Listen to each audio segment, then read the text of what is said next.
بسم اللہ الرحمن الرحیم۔ آج کی ہماری ویڈیو مسجد الحرام کی زیارات سے متعلق ہے۔ سوال یہ ہے کہ کیا آپ جانتے ہیں نبی اکرم صلی اللہ علیہ وسلم کو نماز کہاں سکھائی گئی اور کس نے سکھائی، اور کیا آپ بھی وہاں نماز پڑھنا چاہتے ہیں؟ آئیے دیکھتے ہیں اس ویڈیو میں کہ وہ مقام کہاں پر ہے۔ اللہ رب العزت نے قرآن کریم میں ارشاد فرمایا، ان الصلاة کانت علی المؤمنین کتابا موقوتا، کہ بے شک نماز مسلمانوں کے ذمے ایک ایسا فریضہ ہے جو وقت کا پابند ہے۔ اس اہم حکم کی تکمیل کے لیے اللہ سبحانہ وتعالی نے حضرت جبرائیل علیہ السلام کو مامور فرمایا، اور حضرت جبرائیل علیہ السلام نے نماز کے اوقات کی وضاحت کے لیے نبی اکرم صلی اللہ علیہ وسلم کی امامت فرمائی۔ یہ امامت جبرائیل علیہ السلام کا واقعہ نبی اکرم صلی اللہ علیہ وسلم کی مکی زندگی میں ہوا۔ اس واقعے کو محدثین نے اپنی کتابوں میں مختلف صحابہ کرام رضوان اللہ علیہم اجمعین سے ذکر کیا۔ ان میں سے ایک روایت حضرت ابن عباس رضی اللہ عنہما سے ہے کہ نبی اکرم صلی اللہ علیہ وسلم نے فرمایا، امنی جبریل علیہ السلام عند البیت مرتین، حضرت جبرائیل علیہ السلام نے امام بن کر خانہ کعبہ کے نزدیک مجھے 2 مرتبہ یعنی 2 دن نماز پڑھائی، یعنی ہر نماز کا ابتدائی وقت ایک دن میں اور ہر نماز کا انتہائی وقت دوسرے دن میں۔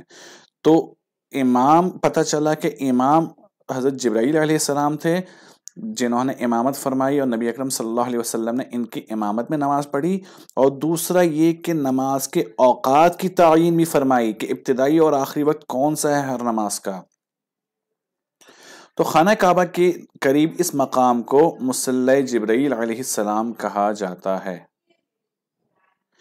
اس مقام پر نمازوں کے فرض ہونے کے بعد، جیسے کہ یہاں پر آپ کو تیر کے نشان سے پتہ چل رہا ہے، تو اس مقام پر نمازوں کے فرض ہونے کے بعد سیدنا جبرائیل علیہ السلام نے پہلی مرتبہ نبی اکرم صلی اللہ علیہ وسلم کو اللہ کے حکم سے نماز پڑھنے کا طریقہ بتایا اور نمازوں کے اوقات کار کی تعلیم بھی فرمائی۔ تو یہ وہ مقام ہے۔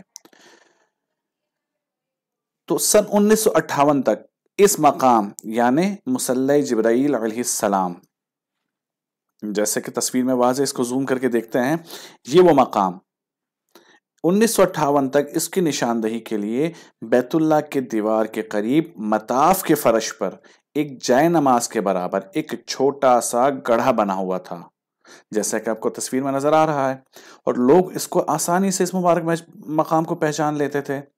یہ گڑھا 2 میٹر لمبا، 1 میٹر چوڑا اور 28 سینٹی میٹر گہرا تھا، لیکن طواف کرنے والے اس گڑھے سے ٹکرا جاتے دوران طواف اور گرتے زخمی ہوتے، لہٰذا اس مقام کو بعد میں برابر کر دیا گیا، اور اس مقام کی نشاندہی کے لیے اس سفید ڈھلوان پر یہ براؤن ماربلز لگا کر ان کو نشاندہی کر دی گئی اور اس مقام کو برابر کر دیا گیا، جیسے کہ یہ ماربلز یہاں تصویر میں واضح ہے۔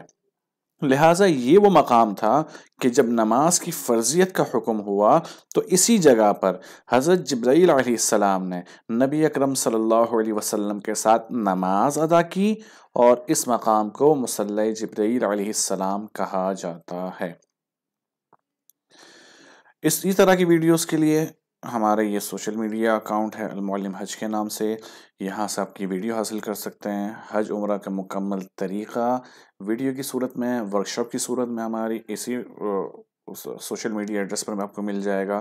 اس کے علاوہ اور بھی جو المعلم کے مختلف پروگرامز ہوتے ہیں، نماز کے متعلق، جنازے کے متعلق، ختم نبوت کے متعلق، وہ بھی اس طرح کی ویڈیوز بھی آپ کو یہاں پر مل جائیں گی۔ اس کے علاوہ ہمارا ایک واٹس ایپ گروپ چلتا ہے المعلم حج تربیت، حج عمرہ تربیت کے نام سے، جہاں پر آپ دوران سفر عمرہ اور حج کے دوران اپنے مسائل سوال کر سکتے ہیں اور زیارات کے متعلق پوچھ سکتے ہیں۔ دعا ہے اللہ رب العزت بار بار اپنے گھر کی زیارت ہم سب کو نصیب فرمائے، آمین۔ وآخر دعوانا ان الحمد للہ رب العالمین۔